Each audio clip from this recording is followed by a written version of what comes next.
to another episode of the Three Wise Guys podcast. Hello, Dolapo. I just had Hello, Luke. I just had the dumbest thought. Hello, Davin. Hello. Hello. Davin. Actually, Davin, you should get on camera. You should show everyone your Nah, I'm your good. new digs. I'm good. No, we have Still to an have Easter egg. Still an Easter egg. We have to Alright. have the 1 million Davin reveal, but Yeah. I know you tried to skirt it past my dumb you should- thought. I was gonna say, please. No, I just wasn't done. I was gonna get back to that. Actually, I Yeah. want you to give your dumb Okay. thought. It was clearly intrusive. Your by the dumb way, thought as makes well. us all dumber, and I think we're only a family if we're only as dumb as our smartest dumb. Yes, yes, and then this is my dumb thought. I'm like, you can make noises that are vowels. You know what I mean? As like kind of like an intro, but you can't use a voice that's like not a vowel. Like you could be like oh or ah or like I, but you can't be like zzz to like start the episode. Right? Like that's not a sound that you make. Like I guess I don't know. If What kind of random? No. In all fairness, you did say it's a dumb thought. Yeah, I'm like, because Arya, what are we supposed to do with that? What the fuck? Arya said oh, and I was like oh, but you can't use like another. I was like No, the exact thought. That worked. I do feel dumber. Thank you. Yeah. Like I'm just confused, and that was fine, but now I'm confused. But thank you. It was Thank you great. for sharing. Yeah, well, Luke is on a very slow and gradual journey to become. I identify as sober curious, and this is the current progress of my mental states. So Sober Yeah. curious. Sober curious. Wait, has I want to me, bro. learn more about this. wait, so I actually think this is like a pretty like marketed term, like the sober really? curious, where it's like it's the trend of like millennials and Gen Z like not basically like not drinking. Like they do other things, right? Like they run clubs, THC, other things like Meth. that. I mean, No, yeah. wait. Sorry. What's THC? THC? Oh, okay. But like, I thought like Yeah. that abandons the whole notion of being sober. No. Yeah, right. Well, We're more so talking like about alcohol. alcohol specifically. Okay, right? 'Cause, alcohol. like, Okay. again, like when we talk about sobriety in general, I think like Fair. society is still more on like Yeah, and for the alcohol other than- stuff, it's high end versus low. Yes, exactly. Yeah. Drugs are still Yes. drugs. Alcohol is just alcohol. Fair, yeah. fair, It okay. kind of has its own like separate kind of notion, right? But Sober So how's that curious. going? yeah. So I mean, it's going, I guess. that's how it's going. Like, it's like it's one of those things where like like the way I'm thinking about this is like I do not think of this as like I'm just gonna not drink for like a month and then I'll just fucking like go back to it in February. So I'm like trying to make this like a slow and sustainable transition for me, like like throughout the course of my life sort of Love thing. that. But yes, January. Before we get into our topics, one thing I wanted to talk about was like, how are you guys feeling like getting back into work? Like, have you guys been like really on it? Because I'll be honest, like I think this was my first full week back. Like I get into the office on like Monday or Tuesday, and I'm just like I'm like, what is my job? Like, I was gonna, like, That reminded me. Happy New Year's to all of our listeners. Oh, yeah. Happy New Year's. Thank you for Yeah. coming into 2025 with Yes. us. We don't forget you like we just did usually. We think about you a lot. We're just, aces. I had a really weird week. It was fine. It was relatively productive where, you get a good amount of stuff done. Yep. But it wasn't a normal week. It didn't feel like a normal week. My brain was kind of in la la land a little bit. I don't know. I did things that I shouldn't have done. You know what I mean? And I didn't do things that I should have done. And Classics. Yeah, that was my week. But tomorrow's a new day. Yeah. For me, got into work on Monday and it was fucking. It was like fire for fire. yes, So- you had a Yeah, like much more eventful week. like on Monday. Like I mean, like we're in literally the last month of our quarter. My company's financial year ends in January. So like end of the quarter is always like insane. But like in my head, I was like, whatever. Like, like I could probably navigate this like right before the holidays started. Like, like I try to get some stuff to right before the holidays ended, rather. Try to make sure I was like, semi prepared. And I was. But on Monday, we have like a business unit meeting. And basically everything I thought and everything most of us thought was just like bombed and like a whole reorg. There's like, you know, a bunch of shit happening. And so like, like my whole week was like, you know, just kind of like making sure like, you know, my quarter, like, you know, I understand what's going on there and like figuring out like, you know, like what's going to happen like next month, because next month is the beginning of a new year and everything's changing. And so like, yeah, no, I feel like up until even like Friday, kind of like up until like 12 p.m. on Friday, there was like always something and like something to be doing. And I also have like an event, a work event on like in a couple weeks. And I was like, wait, fuck, like where am I with that? Like I was on holiday, like all these people were on holiday. So yeah, like it was a decent amount of scrambling, like not in a bad way, but just in like why was I even on holiday again? Like, it probably would have been beneficial not to have gone on holiday and just continued working. I remember I was sharing that with like my mentor at work. So I was like, what the fuck was the point of going like for Christmas break if you're just gonna come back and the intensity is gonna be like 2x like what you left it? So yeah, like it's been good. Like I'm not complaining, but like it's really been like, oh, like baptism by fire. Like getting back in. There was no like, oh, like, you know. I think the people that started like on the 2nd and the 3rd, because like that was like Thursday, Friday. Yes, they got like a lull period. Yeah. But like starting like the 6th, I believe, which was Monday, it was like fire for fire. So yeah, like grateful for that. But yeah, no, it's been busy. Isn't it incredible how when you're at work, someone with like 20 times your net worth can just come in and shatter every seemingly objective reality that you once held in that position. Just like that. You know? Like, oh, why? Well, you know, it's the end of the year. You know, we have to, you know, clean up the dust bunnies. Yeah, and, you know, shake get shit everything up out of the way. Just Dude, for fun. yeah. You know, that's really us. We think we can make more money this way. It's really what it boils down That's to. always what it comes down to. It's like, can I make more money this way, though? Really? Man, it's like you learn about. It's interesting you're talking about the break, right? Because it's like I think when you're younger, you think about the year in terms of almost like these scheduled periods. But when you become an adult, slowly it gets to a point where you're kind of just like, okay, this is just the rest of my life now. Where you're kind of just like constantly like working, and if it's not work, it's like other responsibilities and things like that. So you don't like. I remember as a kid, you're kind of like, oh, you know, like August is there's a certain feeling associated with that because you're like, oh, I'm gonna go to school, and then like, you know, May there's a feeling associated with that. There's a feeling associated with like November because you're like when we hit December, you're kind of like chilling, like, you know what I mean, like less serious sort of thing. But yeah, I mean, dude, I feel like in the last year too, like I found so many new things out about like the working force and things like that. That's been very interesting. Like yesterday, for example, there was this thing that I was always thinking about. And I think I kind of knew, but I wasn't like really sure of, which was like, it's really bad to let someone go for performance.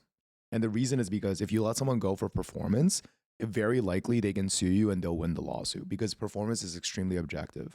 So like, for example, like in a lawsuit like that, like the lawyer on the employee side will prove things like effort and things like that, right?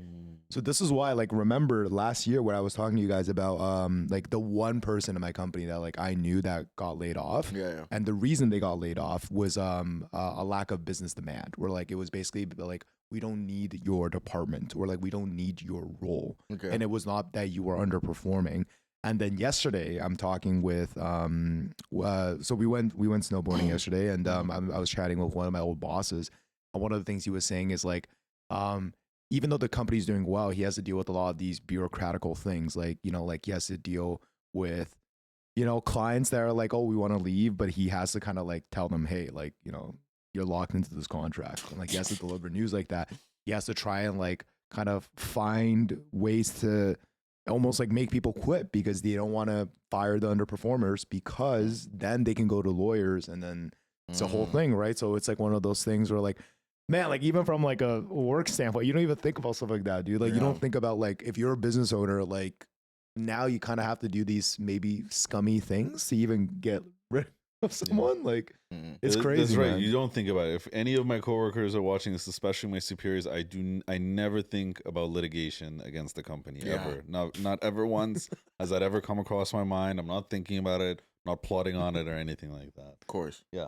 course. No, Yeah, but thank like, you for bringing that up. That was like, no, it's insane. Very Well, smart. I'll be honest. I was ignorant to this, so now I'm like, yeah, like now I know my bargaining chips. You know, like Yeah, no, just to that point of like finding creative ways to let people go. Like, you know, there's been, and this is online, and I don't know, like, you know, how truthful this is, but like return to office mandates, RTOs. yes, like like, where people try to get yeah. frustrating your employees to quit or frustrating your whatever, yeah. employees and stuff like that. So I know, like, yeah, people have been getting really creative, like taking out perks, taking out benefits, just Yeah. to like make it like not worth it. Where people are like, you know, like fuck this, like, you know, I'm kind of over it. So yeah, I know it's been very interesting. But yeah, like just you mentioning how different being like a student versus being in the workforce is, like that is like one of the bigger transitions, like, you know, in my life right now. And I feel like even still, maybe it's because it's starting a new job, like it's just like learning new things Yeah. about like what it is to be an adult in the workforce. Like, and you know, it's funny because people say, "Oh, I don't take vacations." Like, what's the point? Like, don't get me wrong. Like, I will most likely always take vacations. Like, maybe like how big? Like, I don't know if I'll ever be taking like a 2-week vacation all at once. Like, you know what I mean? Just because like I given the job that I do, like I feel like it just takes you out of so much rhythm. Where If you do it's that, like, yeah. and like I don't get me wrong, I'm not saying I'm gonna do that, but like now I just kind of understand that mentality a lot. Where like before I'm like, what are you talking about? Like you don't Yeah, have yeah. a life. Like work can't be your life. But then you know just a lot more dynamics there. But it's very interesting. You can take Shout a out to 2-week Bruno. vacation as long as you're allowed to check in on things. Yeah. Yeah. Like I Yeah. mean, then are you on vacation then? Like your girl, your wife, you know, Yeah. there's the vacation. Wife, eh? No, dude. No, like you know, I'm saying like there's the trope like you see in Yeah. TV Yeah. shows where you're on vacation, but you're checking your emails constantly, and your wife is like, "What the fuck is the point? We're taking the vacation." because Yeah, I mean, wanna like I have to spend afford time it. with you. That is a- and you're checking your emails the whole time, like Buddy over here. I heard a crazy story about Luke taking his Wait. girlfriend shopping. And going into the fucking dressing room with his computer had screen emails. That threw me the fuck off. Yes, that's your friend. Oh, I told you that. No, you didn't. No, we were sitting This is around. new to me. Yeah, tell everybody else, please. So stuff like that. First of all, I want to just say my girlfriend is an incredibly loving and understanding person. So do not like. She I'm not, definitely is. I am not saying this as in like I am correct, and I'm not saying this as in like you know like other people should emulate this. I don't think they should emulate this. The context was we were talking about like going shopping with her girlfriends and her partners, and how it's like you can't just go shopping. You kind of have to like lock in and like be present, right? Yeah. Like if your girlfriend's trying on clothes, you got to like walk with her and blah, blah, blah, and Give do all that things. commentary. Yeah. And then I was kind of like, I don't even remember how this was brought up, but I was kind of like, well, because I think there was another person in the conversation who was also in a relationship that was like, Your sister and her boyfriend. yes, okay. And then I was like, and then I think I was like, and me and my sister, like we were kind of a little bit more similar in that style where she appreciates the presence more than like the involvement. Because it's like for her, it's like, oh, like if he's coming, like that's the effort, right? Like it's like I don't need him to fucking care about fabrics like as much as I do. So I was kind of like telling her like it is kind of like that with Alyssa and I, where like, you know, in the past it would be like when I go, I would like, you know, try to like focus on her, and then like I would clearly be distracted, and vice versa. And then it started to lead to the things where like she would just go shopping by herself, and I would be at home. And I was like, then I was just like, one day I was like, hey, look, I need to like get some stuff done. I want to like, you want to go to the mall? I want to come with you. I want to go like have lunch with you and do all of that stuff. But you know, if you go to Aritzia and you want to spend like 40 minutes there, is it okay if I bring my laptop and I do a bit of work? And don't get me wrong, it's crazy. First off, There's no job in Pause. the world that is Pause. that important. pause. No, and it was from I my, just need to highlight how wild it is to take your laptop to the To mall. Aritzia. Like to Hey, Aritzia. I'm, like, it I'm is. going to Aritzia for 40 minutes. Gonna take my laptop. Yeah. yeah, no, everyone was staring. So basically, like what Dee was saying was I was in the general sitting area where Okay, all the general. boyfriends are, Mm, and I'm yes. and they're all on their phones. But all my laptops already. People are looking at me crazy. And then Alyssa comes and she's like, "We're gonna go try on some clothes. Can you come?" So I brought my laptop into the dressing room. So Don't that's- try this at So home. that is what happened. Again, I'm not. I apologize. Okay. To all the kids out there watching, I promise you, your bosses are not paying you enough to do that. Also, I'm just saying Maybe this. your clients are though. I'm just saying that was a one time thing, and it was a time sensitive thing that had to happen on the weekend. So like, Yeah. I wanted to get it done. And That's Like- one of those situations where you just say, "I can't go shopping today, babe." I Yeah, gotta do no, work. But you're it's not like wrong. a 30-minute, 40-minute thing. Like all of this to say, I only bring that up just because like situations like that arise. Like whether, Yeah. like don't get me wrong, that's not the normal. Like I don't think you've done that again. I don't think like that's your goal. I mean, to be honest though, like I've actually Has he had done it again? no. Can I be honest? Like, I'm like, No, I'm not- trying to no, shoot this man bail. that's not happened again. Like that hasn't happened again. Because But, we're like, trying to help you.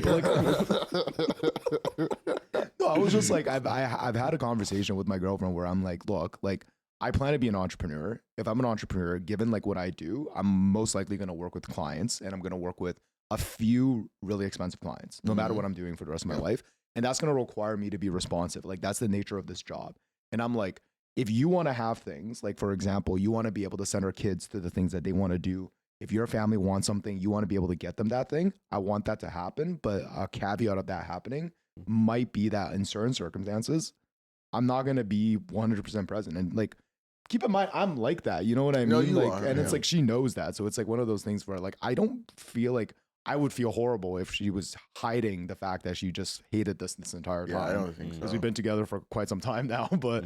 You know, I would like to think it works, but if it doesn't, maybe this is a conversation you can have. No, another you're time. good. You're good. No, Yeah, yeah, man. it's totally fine. Anyway, next episode, Luke comes on. Anyway, guys, I'm single. Like tears in his eyes. Got his laptop beside him. I'm coping. Leave me alone. Anyway, so climate change, guys. Actually, I was gonna say with the turn of the new year, something shocked me at the beginning of this year, and I told the guys this. Oh yeah. But so Dolapo and I both participate in fantasy leagues. We both lost our fantasy leagues. Yeah, no, keep your hand up. It's okay. Dude, I'm the like, commissioner of my league, and I had to pay out the winner. a questionable commissioner, by the way, but like it was your first year. Yeah, so I give you some bill. we're not going into that. Okay, all right. I had to pay out the winner. I think we should go into that. This is by the way. There's no need. I had to pay out the winner, and half of us live in Canada, half of us live in the U.S., and all the money came to me months ago, right? When the exchange rate was a certain rate, and when I had to pay out Pre-Trump election win is what he's trying to pre-Trump say. election Yeah. win, exactly. So I had to pay out the U.S. person who won, and I ended up paying almost $100 extra out of pocket to cover the original amount that was given to me for the fantasy. Yeah, which is insane. I was pissed. Yeah. I was Like, pissed. Explain why you had to do that to. Well, some because of our the viewers. exchange rate has gone down, and you now get less Canadian dollars for the same amount of American dollars, essentially, It's- or you get less, less You're Canadian correct. dollars for the same amount of American dollars. So whatever they gave me before didn't translate to enough American dollars to cover the earnings, the winnings. So Yeah. I had to supplement it. Yeah. But it was kind of like a come to reality moment where I was like, oh shit. I mean, our exchange rate has been pretty consistent. We looked at it for the past like 10 years. It hasn't really changed. yeah. Yeah. Except for like the past month. Yeah, I think when you Except had for the to, past month. when you had to like do the payment, I think it was like you did it when the Canadian dollar was at a 9-year low in comparison Yeah. to the US. Literally, it was yeah. like a Literally. Yeah. tough like little transition. Not there. great. It could have been worse, but it was It definitely brought into reality. We are in 2025, ladies and gentlemen. A lot's happened. Yeah, a lot will lot. happen in 2025. Somewhere out there is like a forex trader that's convinced that he is the reason why the dollar was adjusted. Right. I mean, yeah, like it's just insane. Because obviously Arya and I, we have loads of arguments because we're friends. Well, not arguments. I would say spirited conversations. Where we're just discussing, obviously the dynamics of like Canadian and U.S. politics. There's been a lot that's been going on in both countries. Obviously, with Trump trying to buy the whole country of Canada. We're for And- sale, apparently. I like, didn't know yeah, this. like, you know, it's like one of the more insane things that have been mentioned. And then obviously within Canada, having our prime minister resign, just due to I guess ridiculous spending, according to his Internal deputy. pressures. Yeah, Yeah, these are like an Dude, 20 internal pressures. 1,000 factors. Not just yes, spending. okay, yeah, not just spending. There's a lot going on, and like just like I guess both of us kind of talking. I've had friends, make fun of people that earn in Canadian dollars as opposed to U.S. dollar, and we have friends that are trying to buy Canadian assets, and Arya and I was just talking about like how we work for U.S. companies, and so maybe that puts us in a slightly better position, if any, if at all. I don't believe so because we get paid in Canadian Yeah, dollars. yeah, if at all. But like, just like debating all the merits of that, and then like, 4 days later, I was like, I just ate shit. like because of the Canadian dollar. And I was like, wow.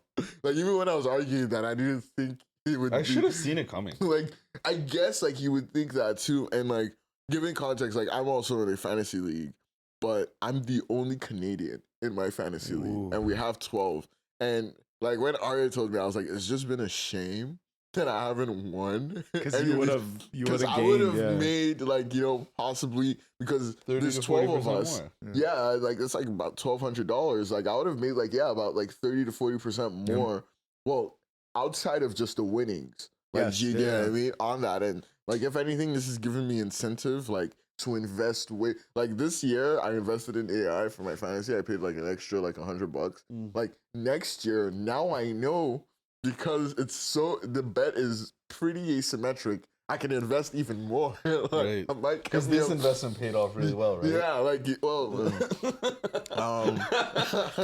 yeah, it did great. Right? What place? What did you place? It's about the process. Okay, like Bob, do you believe in the process? Bob, I'm willing to offer something to you. Okay, live on the podcast, I will join your fantasy league, but you get to just like as a second chance for you. You have to pay me a fee for this because I'm gonna pretend I'm playing in full earnesty. But you get 2 chances now to win your fantasy league because you get to choose all my choices.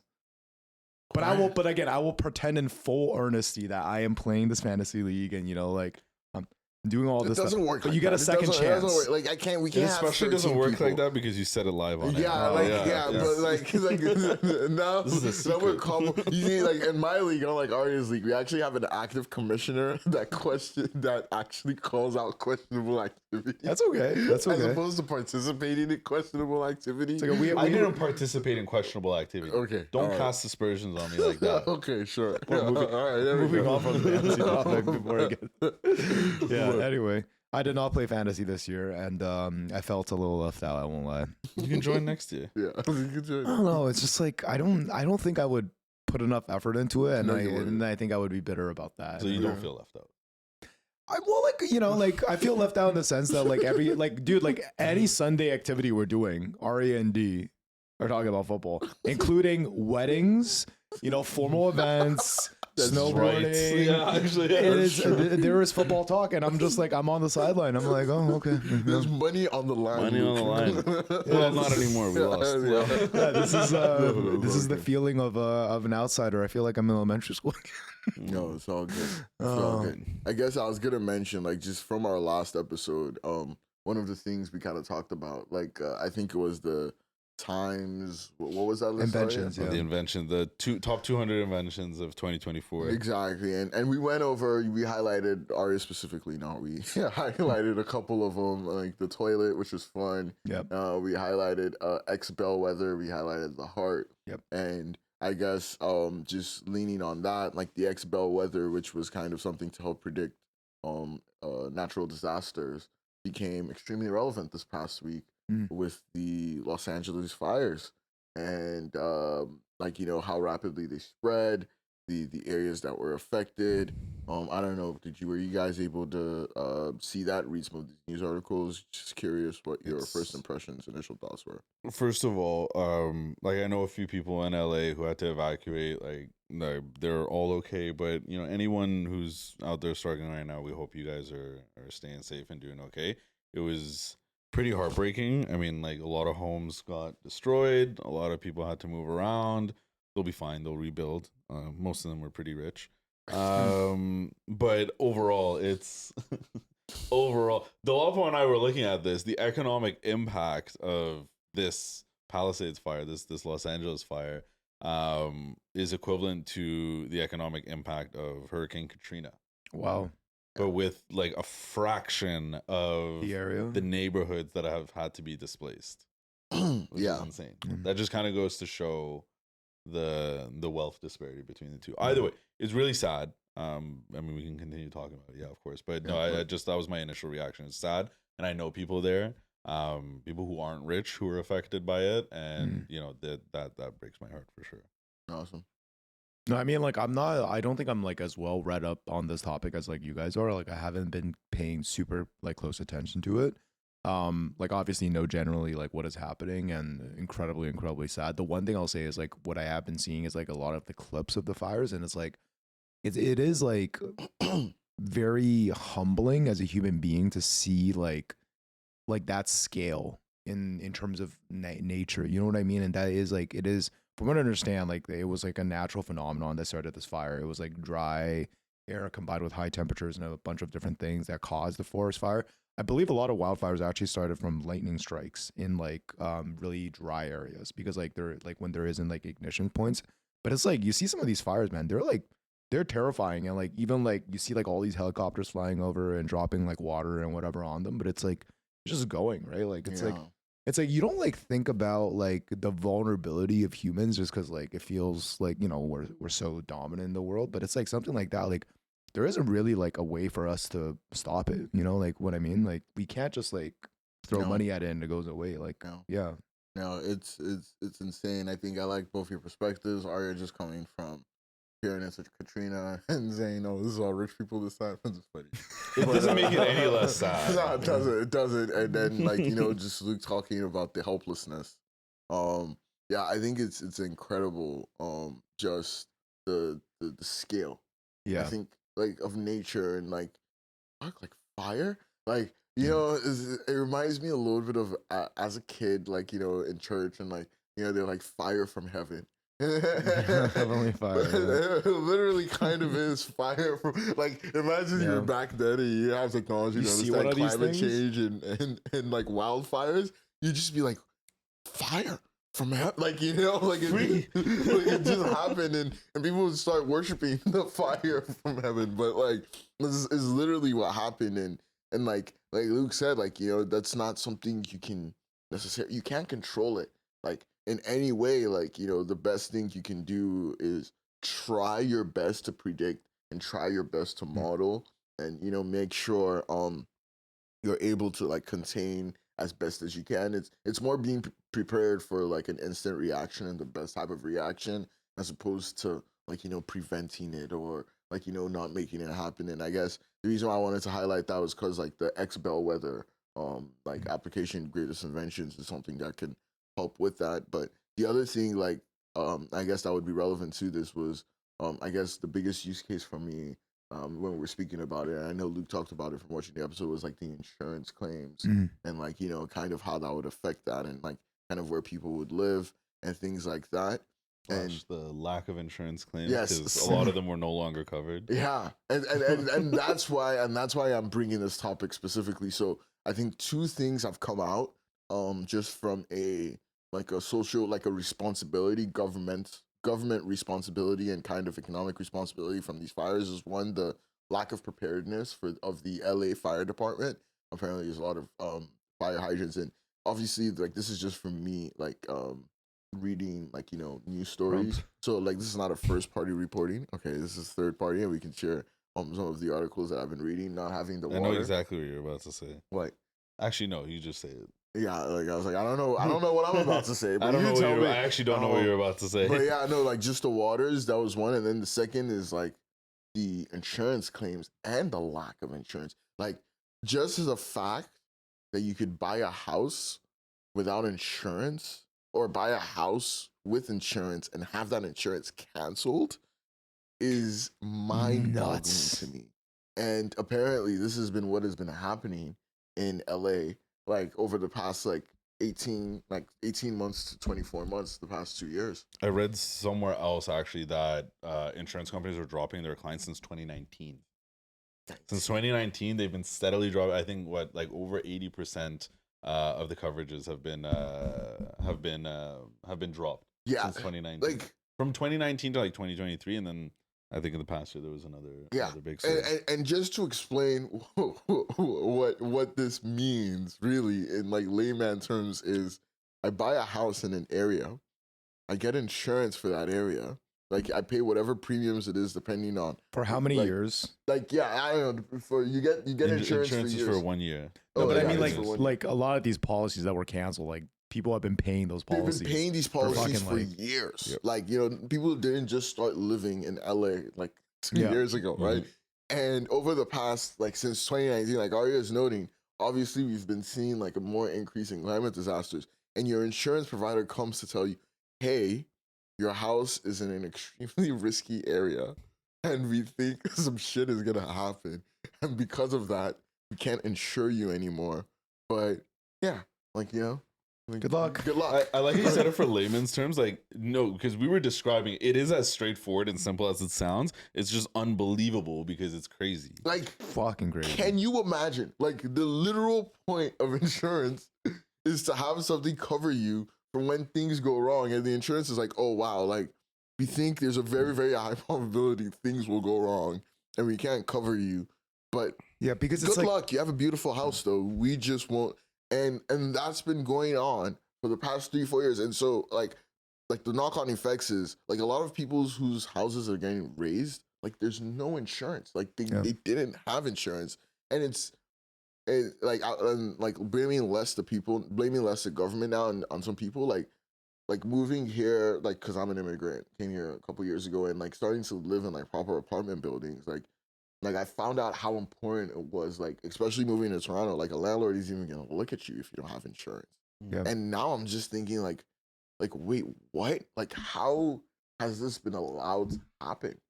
that. It's a great question, man. Because it's like to me, it's like insurance policies change, but those changes are almost always a reflection of something that the person has done. So like if you think about car insurance or health insurance, right? Like your health insurance claims and things like that change depending on things that you've done. Like if you pick up the bad habit, like you start smoking or drinking more, like that's going to affect your health insurance. Yep. If you get an accident, you get a speeding ticket, that's going to affect your car insurance, right? But like this would be the equivalent of like if in car insurance they were like, hey, we did this really deep analysis and we determined that hatchbacks are just like super dangerous. So now even though you paid like for the past like 10 years on your car insurance policy, this is voided. Or even worse, they tell you that after you get into an accident, and then you're like, hey, I'm claiming the insurance. And they're like, oh, by the way, you actually weren't covered as of like a year ago. Okay. So technically, they do need to give 75 days notice when they cancel. Oh, okay. So at least, thank goodness, like they tell you that they're canceling 75 days it. notice. But like The real issue here is we don't read properly what we're signing, right? Yeah. All of these insurance companies and the It's true. contracts, they'll have clauses in it which basically allows them to cancel at their discretion. at their discretion. We like your contracts that you sign with your clients, they have the same thing. Your contracts that you sign with your clients, they have the same thing. The issuer of the contract generally reserves the right to cancel it at any time unless otherwise discussed. Yeah, no, but there is like a liability Which sucks. clause, which I have been in some negotiations where I was like, oh, $1 million liability. Well, our deal isn't worth $1 million. So I'm like, why the fuck are we doing it? So like, yes, That's like the this. exact same conversation. So Like, don't ask me questions I don't know the answer to, please. yeah, shout out to them. But like, just more for the fact that, like, you know, obviously, like, I think, like, we think it is becoming, like, you know, more prevalent, and people that live in coastal areas. I think last week we were discussing Florida. I know Luke was mentioning, Luke thinks Florida and California are the same thing, but like, we love Luke, so. Like, Wait. Hold on a second. Tangent while we unpack this. Right. You think Florida and No, was a like not mistake. like they're in the same place. Oh, Like okay. He just mixes them up. Oh, okay. just like they have like a similar vibe in some Oh, okay, cases, okay, and okay. you know, like Yeah, I guess like one's like incredibly redneck and one's incredibly hipster. Yeah.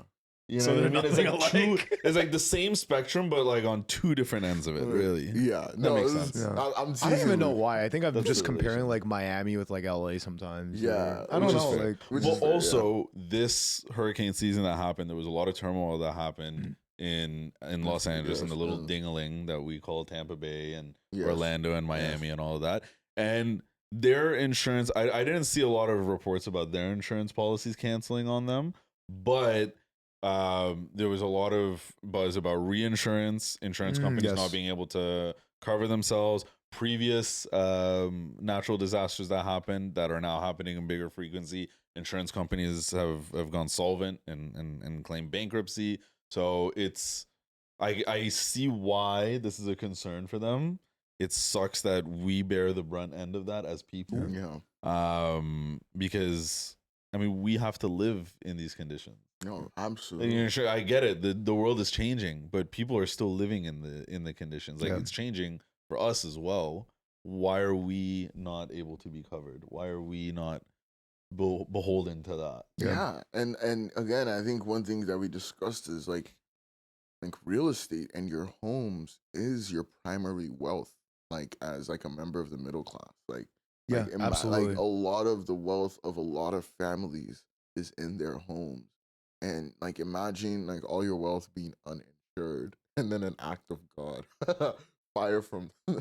the sky like Boom, welfare. raises that, and like what happens to you and your family. And so like not really just posing a question, just kind of wanted to raise a little bit of awareness to what was going on. I don't know, like Canada, do we really have too many coastal communities? I'm not too sure. We don't really have a lot of natural disasters Yeah, in general, right? We don't. So like, you know, like we're just grateful for that. But like, please, like, you know, people like look into your insurance, like make sure you understand where you're buying real estate. Like, you know what I mean? Like obviously Arya mentioned like a lot of this was affected by like rich people, and Yeah. like I'm sure like, you know, they're much smarter than myself. And I'm sure a they'll lot be of able us. to bounce Like, back. yeah, they'll be able to bounce back, but just for like, you know, the normies and like everybody else, please just make sure you understand like the area that you're living in, like what kind of disasters, like, you know, even if it's not fire from heaven, it could be a tree branch hitting your car.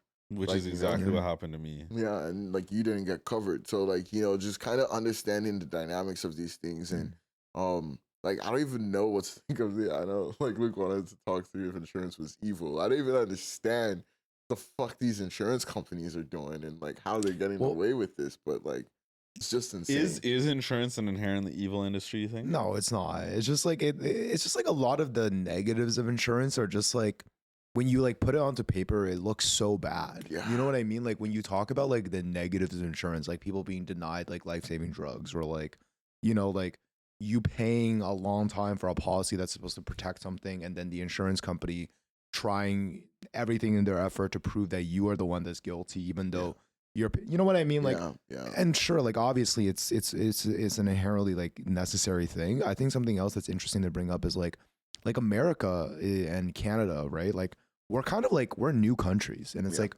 when you think about like a lot of these industries, like they are not as mature as those same industries in other countries. So like for example, like the owner of AG1, before he was he created AG1 in America, and this is why like America is the land of you know, Opportunity. the land of opportunity, because like anyone can come here and make it, right? Like this guy was like criminally like charged in New Zealand because he was doing reinsurance and he was doing buying to own.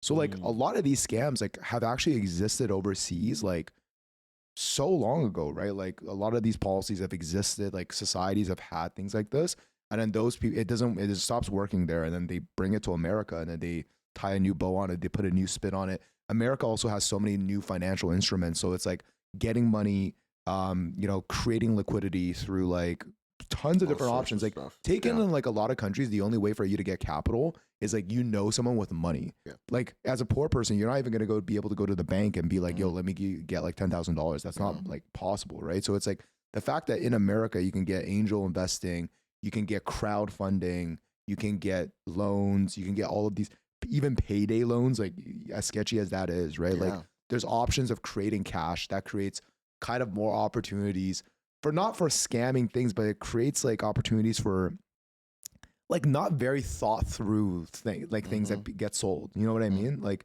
it's interesting. Like I feel like a lot of these like super legacy industries, like maybe in like 50 years, we're gonna look back on these things and be like, that was kind of wild, you know, like that we did that. Yeah.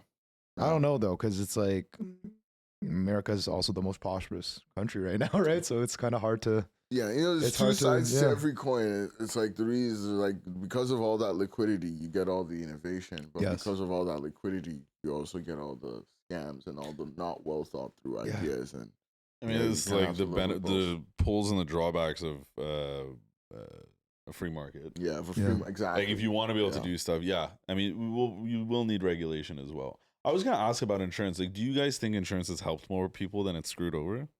I think so. I would say so. Yeah. I think so. Yeah. I think like a point I was making earlier was like like insurance is a form of capital.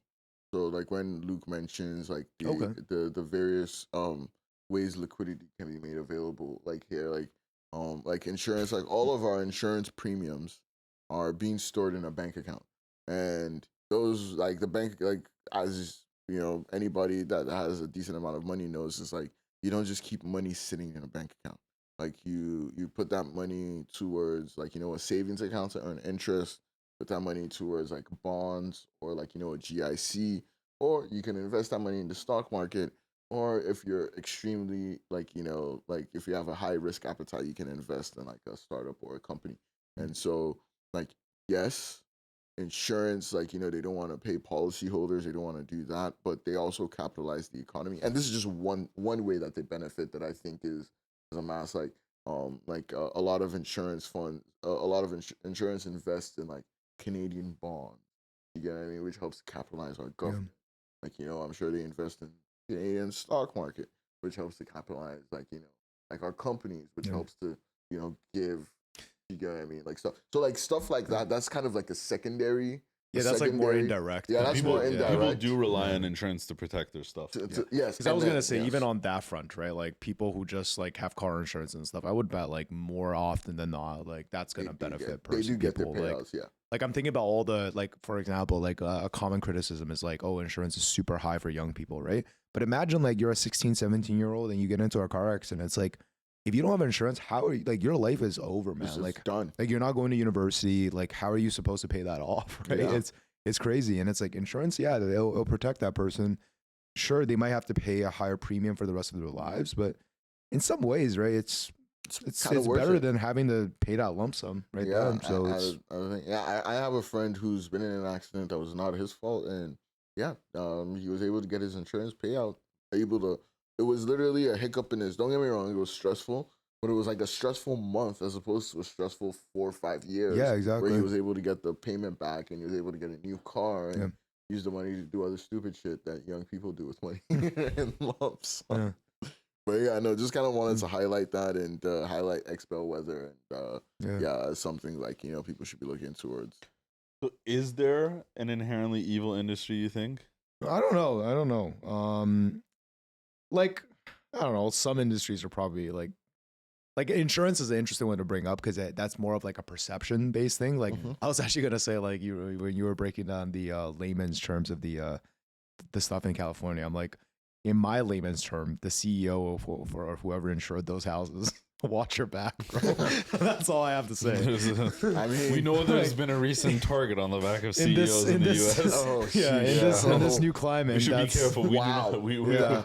not You're condoning right. anything. You're right. Please be careful Yeah. and please. And these don't are lash rich out. people too, so it's Yeah. like I don't know. Don't Like, kill people you disagree with. Yes, that's not the way to do That's things. not- That's that's not the not way to do okay. things. yeah, but I don't know. Like, there's definitely industries that can probably be seen as inherently evil, right? Like, for one, like I was thinking about this, like advertising can actually be seen as inherently evil, like the industry I work in. Psyop. Because when you think about it, right, like advertising. Well, it's like- this is not government. This Yeah. is us psyoping ourselves. Because it's like when I think about like what the utility of marketing and advertising is, it's like it's to create demand for things, and it's like that's not a good thing. You know, like just the idea of creating demand is not inherently good, and marketing is If you're a used throughout capitalist, that's history. awesome. No, but like marketing is used throughout history to do a lot of extremely damaging things. For example, propaganda, Mhm. right? That's Like marketing. that's one aspect of marketing. Yeah, that's The other marketing thing is right like like for example, like pricing in luxury goods and things like that, right? Like why is a certain vodka or why is a certain thing more expensive? or in the most popular one is like, why are name brand drugs more expensive than non-name brand drugs? That's branding, that's perception. Like marketing actually has a huge amount to play in pricing as well, because marketing sets the, let's say, position of the company, which also directly relates to the pricing. Other things like, like marketing companies were behind cigarettes, and like marketing companies are behind our current like addiction to sugar with like, because I think I was telling you guys, when basically like I forgot exactly what happened, but Ogilvy was like one of the people involved in this. Like the US basically banned like advertising for, like in North America, they banned advertising for tobacco products. They were like, they're inherently harmful. You're not allowed to like publish, like, like you're not allowed to do TV spots. You're not allowed to do newsletters. So a lot of these companies that used to do big tobacco went to Procter and Gamble and the consumer good companies. So they went to like the soda companies, the snack companies, things like that. Like basically like the idea of like, how do you make something that, because at that time, you have to remember, like at that time, like the idea of eating some of these things, they were like, that's crazy. Like this is very sweet, or like it's very like, so like you had to kind of position these differently. And like, that's why, for example, like, how you're like, oh, it's crazy that people will just heat up pizza rolls and eat that as a meal. Yeah. That's because of like this whole movement. You know what I mean? Like, that's crazy. Like, dude, like, and some people do, like my parents would think that's crazy. Like, why would you heat up like a giant bag of frozen kind of. Wait, like no. Why do you think it's crazy? Go get a pizza. There's Jamaican patties in your veins. Okay, what Jamaican patties and pizza rolls, two different things. Yeah, I think Jamaican patties are a higher tier than pizza rolls. Sure, but both frozen with meat inside of dough. Okay.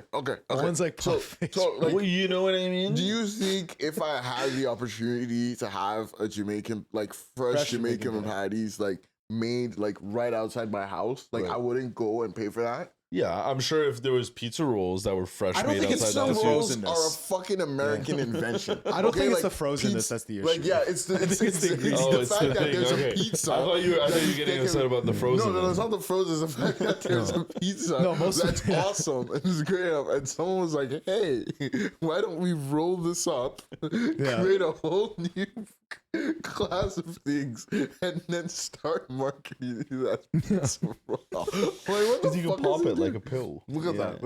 Yeah, there we go. Victim number one. Yeah. Someone at like probably at Procter and Gamble figured out like, like people like eating foods that they can hold in their hands. Hey man, pizza rolls, banger. Banger. Oh, do that again 10 times over, please. Whatever you can. Do you like pizza rolls? I was just gonna say they're probably like heavy UPF, like ultra processed. Oh yeah. Thank you for bringing some more Saturday. Hey man, UPF, MSG, banger, banger, big time. It'll sell. Yeah, I was gonna say, man, like bring back lard, bring back trans fats, please. Totally different like topic, but it's like, dude, there's so much negative stigma on like Chinese food and a lot of ethnic foods because of MSG.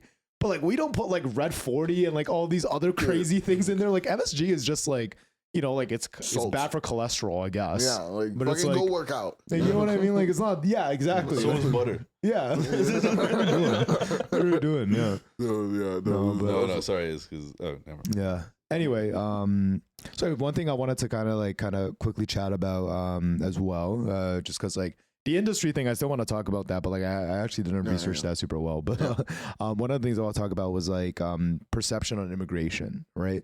So like like earlier we were talking about the U.S. and I think 2024 was like a year of extreme global events. Like you know what I mean? Like lots of things happened around the world, like whether it was Sudan, like Sudan was big. I kind of forgot about that. Yeah, like people that were affected. Yeah. Yes, there were like huge movements, like just tons of major things happening all around the world. And I think one thing I was thinking about recently was like, and I think the thing that brought up this topic was I joined Twitter recently, and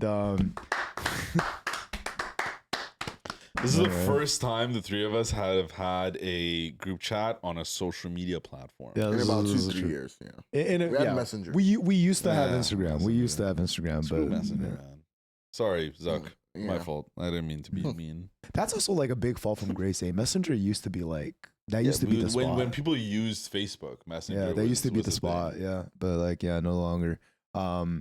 Yeah, so immigration, right? Like I was thinking like growing up, always thought that was like a positive thing. Like when I first moved to Canada, generally I thought it was like really awesome, you know, like all the multiculturalism and everything. So it seems like nowadays, like I log on to Twitter, first of all, like we know, like I'm generally aware of like the immigration, let's say, opinion in North America, because it's like, you know, we live in Toronto, pretty populous city, very, very multicultural. We've been to the US, we have friends in the US.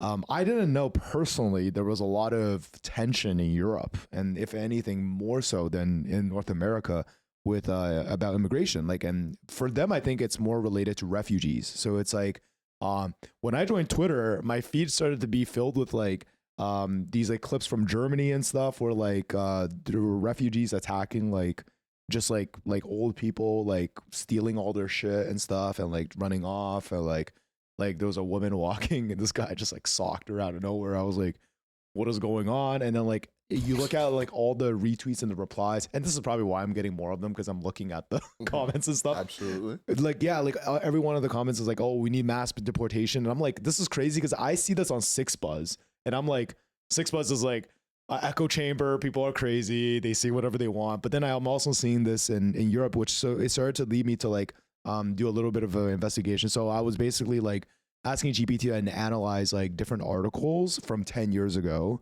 and look for things like the word like refugee, immigrant, immigration, etc. And then look for like adjacent adjectives, and then see like if the adjectives were positive or negative. And what I found was like, apparently in both North America and Europe, 10 years ago, we were very, very favorable of immigration. In North America, I think it was saying like the US is still less for immigration throughout this 10-year period than Canada. But like they were saying like in very recent history, like things have changed in Canada due primarily to the housing crisis and some of the visa issues. And then in Europe, like apparently like it's gone like critical mass terrible. Really? Like they don't want like countries are like citizens are basically putting pressures on their governments to be like change policies when it comes to like refugees and things like that. There needs to be ways of like, basically they're saying there's no real way of keeping these refugees accountable in their countries, right? It's like they don't necessarily have like jobs and things like that. So it's like, what are the consequences in terms of like, yeah, what's like how do you do that? incentivize And you good can't deport them behavior back. and like punish bad behavior kind of thing. Europe is a tough one because they're close to all these countries that need refugee status, right? So it's easier for them to get there. There's also a big reason why it's getting tougher in Europe is a lot of the port towns and cities that people are kind of spilling into and coming into, they're not necessarily leaving them, and those port cities and towns are smaller than the big cities and towns. So it does feel a little overrun at times, and you do see videos, you do see reports of it and everything like that. Like, I don't know what they're gonna do in Europe. I'm a little bit more removed from that side of the world than I am here, but it's kind of a space issue at that point. Like, their countries are not as far spread out as ours, where we can build outwards and you know have more infrastructure going on there. Their infrastructure is essentially set. The room for development is slightly less in Europe than it is in North America. Is it an infrastructure discussion though? Because it's not right now, but it will have to be in 10 years. It will eventually. It will have to, and that's what people are concerned about. They're like, where are these people going to live? Where are we going to hold them? How are we going to integrate them into society? And then that begs the question of, okay, well, are we even able to do this in this small place? So that was the aspect that that's like, you used the word there that I think is like the core of this issue, which is integration. Because like when you talk about like what happens when you bring a group of people who have a fundamentally different belief in life, and it's hard to say that they're wrong. You can just say that it doesn't fit well in this society. Like, for example, like let's say like again, this is probably not the actual case. This is just what's being highlighted on social media. A lot of these refugees come from like you know, an Arab background, right? Like they're Muslim. They have certain beliefs about, you know, perhaps women that were allowed in their countries and was upheld.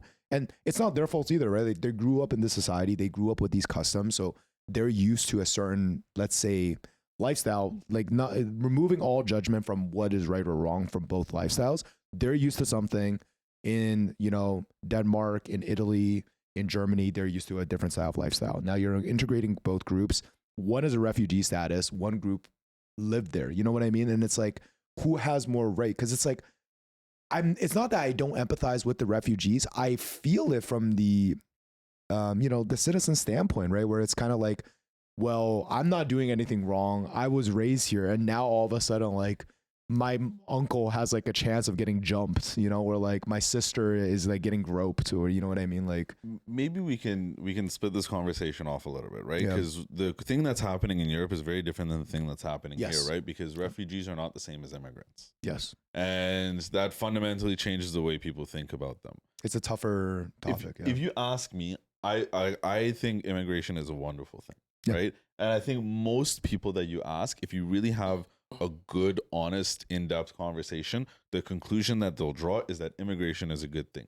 We all benefit from immigration in one way or another. People come to the country, they work, you get talent from different parts of the country, they work, you contribute, you build a society, right?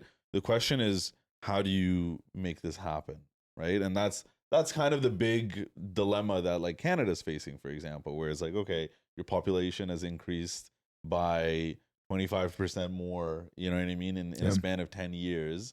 You go from 30 to 40 million, like nothing.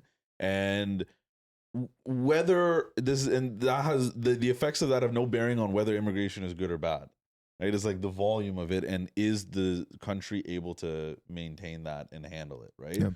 And there might not have been enough planning on that end, or people feel like there wasn't enough planning on that end, and they have nowhere to place their anger but on the root issue of immigration. And then I think when anger comes into it, we're no longer able to have good conversation. So I think we can still recognize immigration is a good thing. That's my personal opinion. But a lot of the reason why people are upset with immigration now is not, in my opinion, again, because they inherently think immigration is bad, but because they are worried about their way of life being threatened. And I think that's what most people in a country are ultimately worried about when it comes down to it. Yeah. Wow. I feel like obviously I was thinking about this topic, but listening to both of your perspectives, this has gone like, a lot deeper a little bit, at least in terms of the way I'm looking at it, right? Because one, like the refugee situation, and I'm just going to highlight that specifically for a moment. Like that's a thing in itself.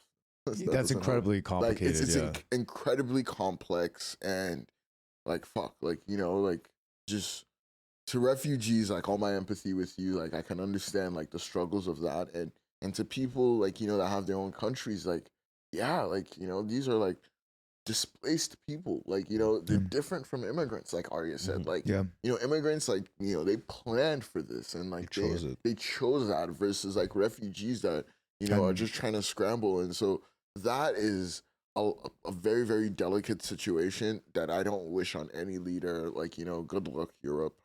Like you're on your own. like all I can say is like good luck to that. And moving to the immigration thing, obviously I think of the three of us, I'm the most recent immigrant here.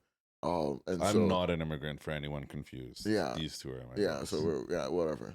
Thank you for clarifying that. Arya's born. Just so we can like put it out. If you want to analyze our responses, call one of us racist. You can call it. You know who's racist.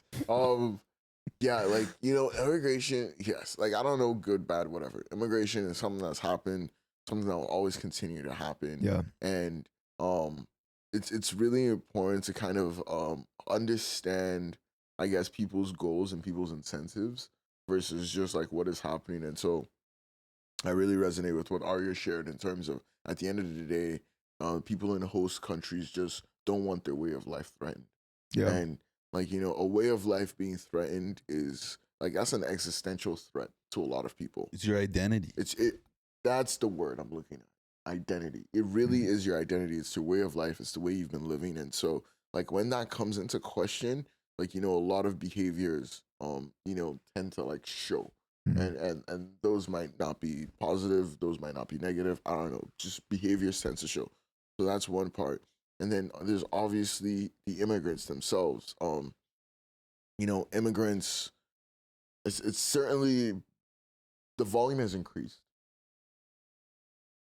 the entitlement has also increased as an immigrant myself. Yeah. I won't lie to you. The entitlement where, hey, I go to a certain, it's one of those things where as an immigrant, when you're choosing where you're gonna land, that's one of the things that you look into. Which place has more entitlements for me? Which place is gonna be more accommodating for me? That you go into, and I guess one of the things I want to highlight is like with the immigration crisis. I don't know if it's a wealth disparity or if it's a developmental disparity or if it's a governmental disparity, but whatever that disparity is getting wider. It's not wealth. I don't People know. immigrating here have money. Huh? People immigrating here have money. Yeah, that's why I said like I don't know if it's wealth, if it's developmental, if it's I don't know what that disparity is, but it's getting wider, and that's that's one of the factors in which that is increasing the volume. Like there's like more and more the places where you can do things are starting to, did I say shrink? Yeah. Or like it's starting to get concentrated. I won't say shrink. And that's like a factor that's like, like it could be education, it could be job, like whatever it is. I don't know. I don't want to go into that, but like just wanted to highlight like that's a thing, right? That's one. What's going on in the countries where, because a lot of these immigrants are like Luke mentioned, like they're like if it's not Arab, it's Southeast Asian. If it's not Southeast Asian, it's African. Like you get what I mean? Like it's concentrated. Like you can like you go to the immigration list for like the countries receiving most of the immigrants, and you can literally like Concentrated based off of population, really. Population. The parts of the world where there's the most people will have the most immigrants as well. Yes, and I'm saying those immigrants that are coming, you can pin like you can like categorize them very well in terms of where they're coming from. Like do you get what I mean? Like it's very easy to be like 20 to 10%, like the like 20 to 10% of our immigrants are coming from here, but it's like it's not as diversified as you would think it is, right? So like that's something I highlight. And then in the host country, it's more about, and kind of a little bit of what I was mentioning, like show me the incentives and I'll show you the behavior. I know back in the day, specifically in Canada, the way people were immigrating in Canada was a shining star because it was high skill immigration. You know what I mean? Like you were coming here to do some post, like a doctorate, a master's, whatever that is. Like you were an engineer. Yeah, like an engineer. It's similar to the program that that's being discussed. The H-1B program. That's one. And then I remember Luke, you were telling me about a visa in the U.S. that one of our mutual friends, your friend got, not our mutual friend got. But what was that? It was like the superstar visa. Like what is it? Yeah, like like they basically qualify for it because they got funding from a venture cap. What was the name of that visa again? I forgot the name. Yeah. But basically, there's tiers of visas where you get because you're an outstanding individual. Like you've done something like some successful research, gone funded by like some people that really believe in your idea, and that qualifies you. And so there's different types of immigration. There's high skill immigration. Sorry? That's like this much of immigration. Beautiful. Yeah. No, like 0.01.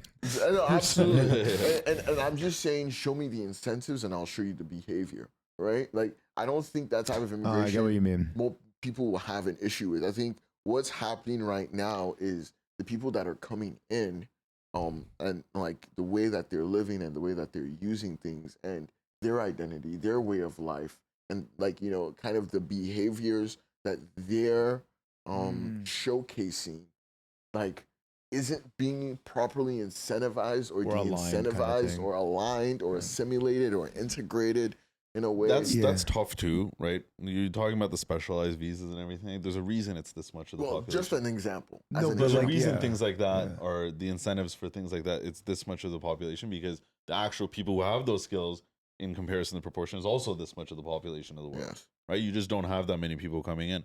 My parents came here as immigrants. They didn't have any special skills. It was very easy, actually, to become an immigrant. It's a lot harder now, ironically enough.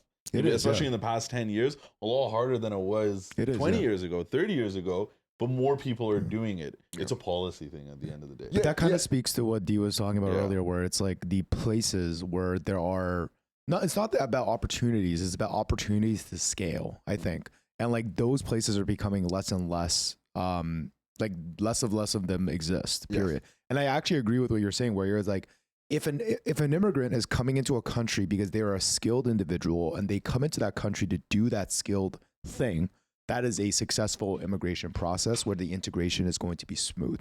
But you might be making the point that, for example, like the criticism in Canada right now is that a lot of the immigrants came here on student visas. The schools are fake schools, and they just ended up staying here without actual visas and just working, right?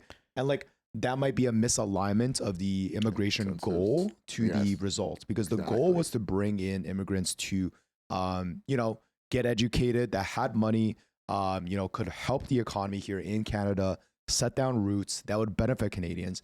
But we actually attracted a group of people who needed help, kind of in a way, like they needed government support. And I don't know. Like, I'm not saying is what I'm saying. I'm more so there's saying, there's a misalignment. Yeah, the highlight there is the misalignment. That's exactly like, and I'm not saying like high skilled immigration is what I'm expecting. It's I'm alignment just saying, of like that is an example of where immigration goals and immigration behaviors are aligned. And it may be like with our parents, it was more so like there's just not that many people here, and we need more people to fill jobs and to boost the economy. And that was probably the case with my parents, right? Like I don't think they immigrated here on like skilled immigrant. Definitely not my mom. Like maybe my dad did. But like, why you gotta say it like that, bro?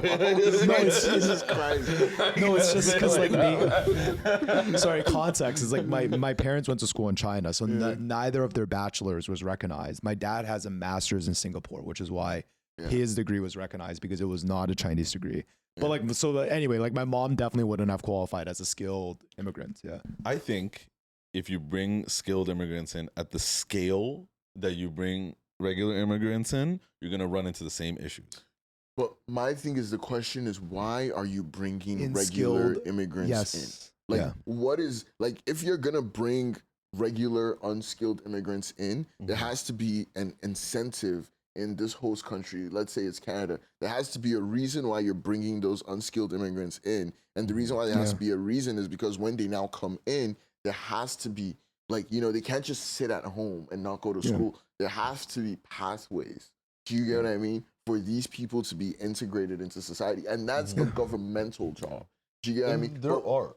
Yeah, okay. There are. You do need to qualify. You need to show a certain amount of money.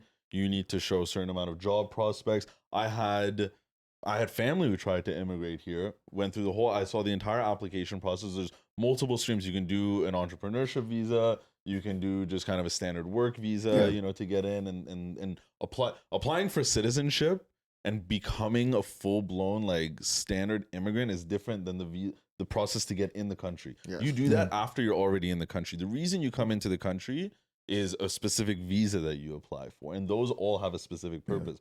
So we're incentivizing. The issue is it's happening in a large volume, and when it happens in a large volume, things change at a very rapid pace, and it becomes a lot harder to control. It's a lot harder to assimilate 10 million people than it is 100,000. But that's not what happened here, because we weren't trying to assimilate 10 million people. We were trying to issue 10 million student visas. And 10 million, not just students. 10 million is all encompassing to all the immigrants that have come in the last 10 years. Like, okay, so specifically speaking to the problem that happened the last 4 years with the large injection of, people coming in on student visas and staying here, especially in populous cities like Toronto, like that wasn't planned, right? Like the government probably expected a lot of those people to go back after university. And if they didn't go back, the reason they could stay is they found a really good job here. They got a work visa now. Yeah, but the reality is that a lot of them came. There wasn't even a university that they were going to. The school was a fake school issuing the visa through the proper government channels. Those people came, they knew relatives that ran restaurants and things like that. They started working lower than minimum wage jobs in those restaurants, and they just stayed here. Those people are on our roads. They're in our healthcare system. They do all the benefits that we get to take advantage of, but they're not going through the proper channels, right? They're not paying the same amount of taxes on those jobs they're paying that they're working because they're working for their relative. They're not contributing to the housing system because they're not all going and like living the same way we are. We talked about your girlfriend's ex-roommate and her situation with that person in Brampton. Like that's some of the ways they're living. Like that's not even contributing, let's say, to rent in most of Toronto, right? So it's like, and it's lowering the standard of like the quality of life, yeah. of all the quality of life and standard of living of everybody else there. Because, So this, and this was a super specific, Yeah. like, so I might have Lowering the picked, supply. yeah, lowering Yeah. supply. Yeah, But this we was don't, a we don't need to bad get one to over pick, it. Immigration is a complex. It's a web tricky of topic. things. It's a very tricky topic. Yeah. I ultimately think there's a way to do it and do it well. Yeah. But I think the button has been pressed so many times that you tend to lose control of a situation over Yeah. time, and that's what we're seeing right now. Yeah. Right? It's Yeah. like you We've lost include control. an injection of like 10 million people, no, but you don't build the homes for Yeah. it, and you don't build the job infrastructure for it, and you don't invest in it. You're gonna have a problem. You're gonna have a deficit of everything that you need to have a good quality of life. We still Yeah. have a great quality of life, but Yeah. I think people are a little frustrated because now we're starting to see the beginning of what these permanent effects are. Yeah. We're not even like touching the. I was gonna bring up a funny example: the conversation you had with your mom that ended up in an argument, like Which one? about crime. And, Oh, yeah. like, and you can say like You can say, yeah, there's a crime- correlation, a there's tiny correlation. Sure, maybe. yeah. yes. Again, Yes. you want to be careful, right? Like Tiny. correlation is not causation. No, right? no, So no, it's not at all. You No, know, not at all. there's a whole. I don't want But to get yeah, into I that. just, it was, that 'Cause was there's a supposed to be whole funny. bunch That was of supposed to be reasons why funny. crime has That was gone just up. to be funny. Yeah, But yeah. okay, Sorry, fair Luke, enough, you yeah. wanted to say Yeah. something. I'm sorry, even just to conclude on like this specific immigration thing, I don't even think the like the perpetrators are the, let's say, like the Indians moving here. The perpetrators are actually the fake schools.